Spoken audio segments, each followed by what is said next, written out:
It is with great joy and pride that I join you in your commencement exercises today.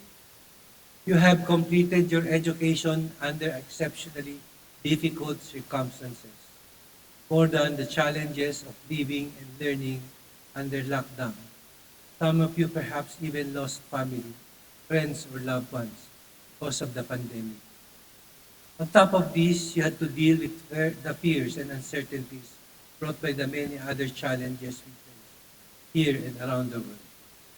Challenges like the worsening climate crisis, the upsurge of disinformation and division, the erosion of democracies and their institutions, the growing inequality and injustice in society.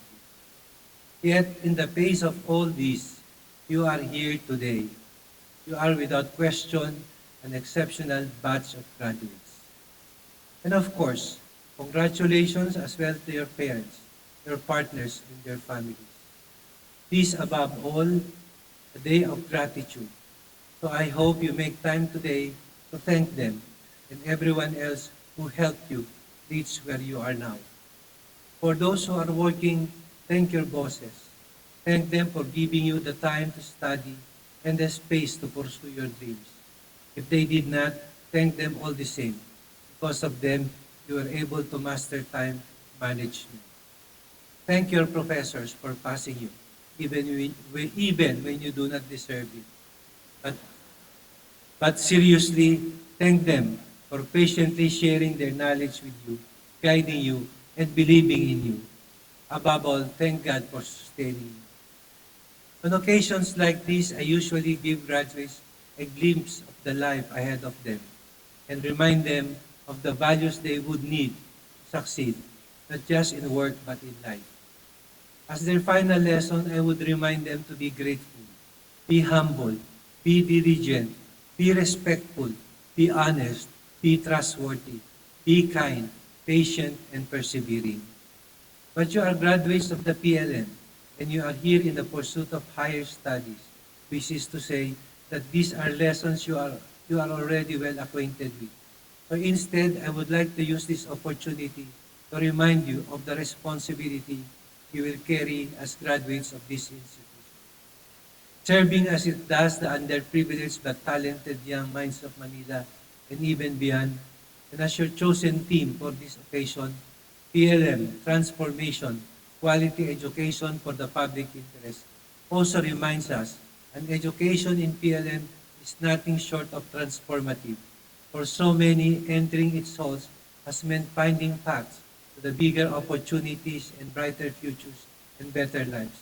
Paths that otherwise would have been closed off or filled with even more hindrances and obstacles.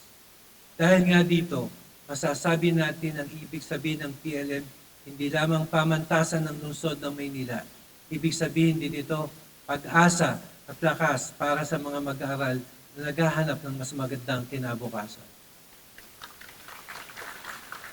But being transformed, we are called to be agents of transformation ourselves, to open up pathways to bigger opportunities, brighter futures, and better lives, not just for ourselves, those we care about, but for our fellow human beings, especially those in the margins. Indeed, your team is as much challenge as it is a simple statement of fact. I call to prove that, as scholars of the nation and the city of Manila, graduates of PLM pursue more than personal success. They serve the public interest. Tinatawag kayong patunayan sa inyong sariling paraan at tinatahak na larangan ng PLM nangangahulugan din pag-asa at lakas ng Manileño at ng Pilipino sa pagharap sa mga hamon ng kaunlaran at pagbabago. And so, as you leave its halls, my hope is that you will in turn strive being transformative change to your professions, your communities, and your nation. Be professionals and citizens who have the competence, who have integrity, and who will work towards the progressive and sustainable development of humanity. Sa inyong pagtatapos, saan man kayo makarating, patuloy sana ninyong pagsikapang makamit ang karunungan, kaunlaran at kadakilaan, hindi lamang para sa sarili, kundi para sa kapwa. Dahil sa huli ang karunungan, kaunlaran at kadakilaan nagiging ganap lamang kapag naibabahagi. This message is something I would like to emphasize, particularly for the graduates of the College of Law here today. Before you leave PLM to prepare for life in the legal profession, I would like to remind you of the very first lesson that is taught in law school, that lawyering is service. It is a service to others in need of justice. It is a service to others in search of truth. While lawyering will certainly not leave you penniless, money is not its end. Its ultimate goal has always been and will always be public service and the administration of justice. As you may have heard, we are also hard at work in bringing about the transformation of our justice system. Largely driven by the pandemic, we harness technology to keep the wheels of justice from grinding to a halt. But even with the global health emergency over, the terrain of our profession continues to shift alongside technological advancement and the evolution of our nation.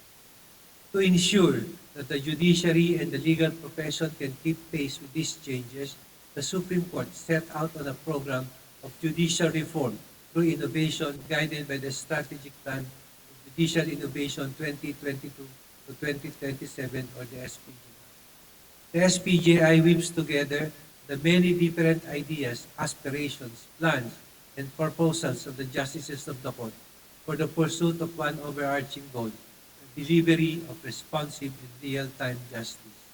It is anchored on the four guiding principles: timely and fair justice, transparent and accountable justice, equal and inclusive justice, and technologically adapted management, and aim at three outcomes: efficiency, innovation, and access. We are perhaps most familiar with its reform centered on legal education. There are the innovations we introduced in the bar exams. We also have revised the model law curriculum and the clinical education program. There are many others, like streamlining our court systems, a judiciary-wide organizational review and restructuring, the new Code of Professional Social Responsibility and Accountability, or the CIPRA, under the first outcome of efficiency. A shift to automated platforms using the most appropriate and secure technologies like artificial intelligence and the transformation of our trial courts as electronic courts under the second outcome of innovation. The strengthening of our legal aid initiatives and the Sharia framework under the final outcome of access. We remain hard at work on these initiatives. Our hope is that the justice system you will enter will be more efficient, innovative, and accessible than one we had. But I mention all this to emphasize that even as the social and cultural landscape shift, even as we adopt new tools and practices, as the justice system fully transitions to the digital age, the core of our profession remains the same: service. Thus, I remind you, lawyering does not give you entitlement. It is not a license to feel superior. Your degree and your life do not make you know better than everyone, and they should not make you think that you are always right. Lawyering does not exploit a person's ignorance. Instead, it flourishes in keeping people informed and aware of their rights. Lawyering thrives on truth, not on lies.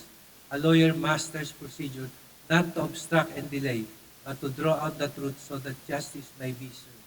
Lawyering is not a license to relax and be passive. Instead, it is a license to take a stand and be an agent of transformation in society. Remember, law is not a tool for vengeance and oppression, nor for tyranny or repression. It is a tool for justice. It's an instrument for peace, order, and unity and equality. Law is the last breath of hope for the poor, the last place of respite for the oppressed, the last ounce of strength for the injured. Dear graduates, I will be honest with you. Outside PLM, bigger challenges, higher stakes, and more difficult paths await you. On top of that, the work of transformation will not be easy.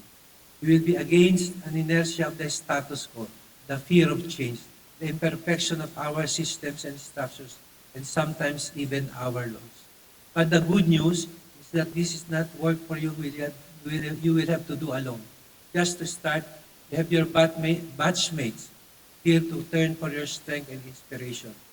You have the values of excellence, integrity, and social responsibility that PLM has nurtured in you.